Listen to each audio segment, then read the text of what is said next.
Hi hello ನಮಸ್ತೆ good evening Shivamogga ಶುಭ ಸಂಜೆ. ನೀವ್ ಕೇಳ್ತಾ ಇದ್ದೀರಾ ರೇಡಿಯೋ ಶಿವಮೊಗ್ಗ 90.8 FM ಸಮುದಾಯ ಬಾನುಲಿ, ಭರವಸೆಗಾಗಿ ಭವಿಷ್ಯಕ್ಕಾಗಿ ನಮ್ಮ ಬಾನುಲಿ.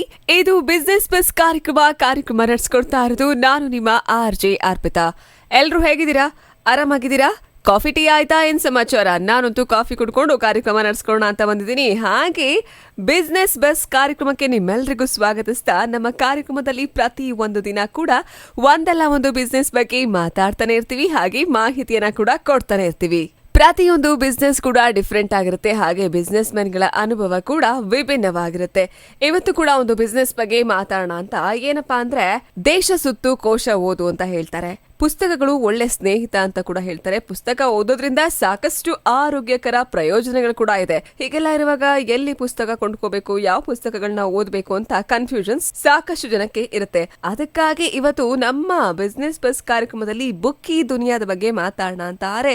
ಹೆಸರು ತುಂಬಾ ವಿಶೇಷವಾಗಿದೆಯಲ್ಲ ಅಂತ ನಿಮಗೆ ಅನಿಸಬಹುದು. ಹೌದು, ಇಲ್ಲಿ ಬುಕ್ ಬಿಸ್ನೆಸ್ ನ ಮಾಡ್ತಾರೆ. ಸೊ ಈ ಶಾಪ್ ನ ಓನರ್ ಆಗಿರುವಂತಹ ಅಖಿಲೇಶ್ ತೇಲ್ಕರ್ ಅವರು ನಮ್ಮ ಜೊತೆ ಮಾತಾಡ್ತಾ ಇದ್ದಾರೆ. ಅವರೊಟ್ಟಿಗೆ ಮಾತುಕತೆಯನ್ನ ಪ್ರಾರಂಭಿಸೋಣವಾ?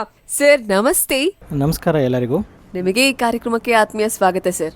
ಧನ್ಯವಾದಗಳು. ಈ ಅವಕಾಶ ಕೊಟ್ಟಿದ್ದಕ್ಕೆ ತುಂಬ ಕೃತಜ್ಞತೆಗಳು. ಓಕೆ, ಅಖಿಲೇಶ್ ಸರ್ ಹೇಗಿದ್ದೀರಾ? ನಾವು ಚೆನ್ನಾಗಿದ್ದೀವಿ ಮೇಡಮ್, ನೀವು ಹೇಗಿದ್ದೀರಾ? ಥ್ಯಾಂಕ್ ಯು, ನಾನು ಕೂಡ ಚೆನ್ನಾಗಿದ್ದೀನಿ. ಹಾಗೆ ನನ್ನ ಮೊದಲನೇ ಪ್ರಶ್ನೆ ಅಂದರೆ, ಮೊದಲು ನಿಮ್ಮ ಪರಿಚಯವನ್ನ ಮಾಡಿಕೊಡಿ ಸರ್. ನೀವು ಹುಟ್ಟಿ ಬೆಳೆದಿದ್ದು ಓದಿದ್ದಲ್ಲ ಎಲ್ಲಿ? ನನ್ನ ಹೆಸರು ಅಖಿಲೇಶ್ ತೇಲ್ಕರ್ ಅಂತ. ನಾನು ಹುಟ್ಟಿದ್ದು ಶಿವಮೊಗ್ಗದಲ್ಲಿ, ಬೆಳೆದಿದ್ದು ಶಿವಮೊಗ್ಗದಲ್ಲಿ, ಓದಿದ್ದು ಶಿವಮೊಗ್ಗದಲ್ಲಿ. ಆ ನಂತರ ಕೆಲಸಕ್ಕೋಸ್ಕರ ಬೆಂಗಳೂರಿಗೆ ಹೋಗಿದ್ದಾಯಿತು. ಆ್ಯಸ್ ನಾನು ಪ್ರೋಗ್ರೆಸ್ ಆಗ್ತಾಯಿದ್ದೆ ಕೆರಿಯರಲ್ಲಿ. ತುಂಬ ಅಪ್ಸ್ ಆ್ಯಂಡ್ ಡೌನ್ಸ್ ಇತ್ತು. ಈವನ್ ಎಜುಕೇಷನ್ ಟೈಮಲ್ಲಿ ನಾನು 8 ವರ್ಷ ಇದ್ಬೇಕಾದ್ರೆ ನಮ್ಮ ತಂದೆ ತೀರ್ಕೊಂಡ್ರು. ಸೊ ನಮ್ಮ ತಾಯಿಗೆ ಸ್ಕೂಲ್ ಫೀಸ್ ಕಟ್ಟಲಿಕ್ಕೂ ತುಂಬ ಕಷ್ಟ ಆಗ್ತಾಯಿತ್ತು ಆ ದಿನಗಳನ್ನು ನೋಡಿ. ಆಮೇಲೆ 10th ಆಗ್ತಿದ್ದಾಗೆ ಈ ಮುಂದೆ ಏನು ಮಾಡಬೇಕು ಜೀವನದಲ್ಲಿ ಅಂತ ಕ್ಲಾರಿಟಿ ಇರಲಿಲ್ಲ.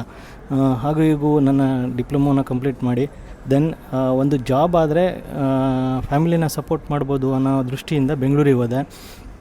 ಹಾಗೆ ಕೆರಿಯರ್ ಸ್ಟಾರ್ಟ್ ಆಯಿತು. ಬೆಂಗಳೂರಿನಲ್ಲಿ ಯಾವ ಕಾಲಗಳಿತ್ತು ಅಂದರೆ, ಕೆಲಸ ಸಿಗಲಿದ್ದಾಗ ಈವನ್ 10 ರೂಪಾಯಿ ಜಾಬಲ್ಲಿತ್ತು, ತಿಂಗಳಿಗೆ 300 ರೂಪಾಯಿ ಇತ್ತು. ಅದನ್ನು ಹೇಗೆ ಖರ್ಚು ವೆಚ್ಚನೆಲ್ಲ ನೋಡಿಕೊಂಡು ದೆನ್ ಕೆಲಸ ಹುಡ್ಕೊಂಡು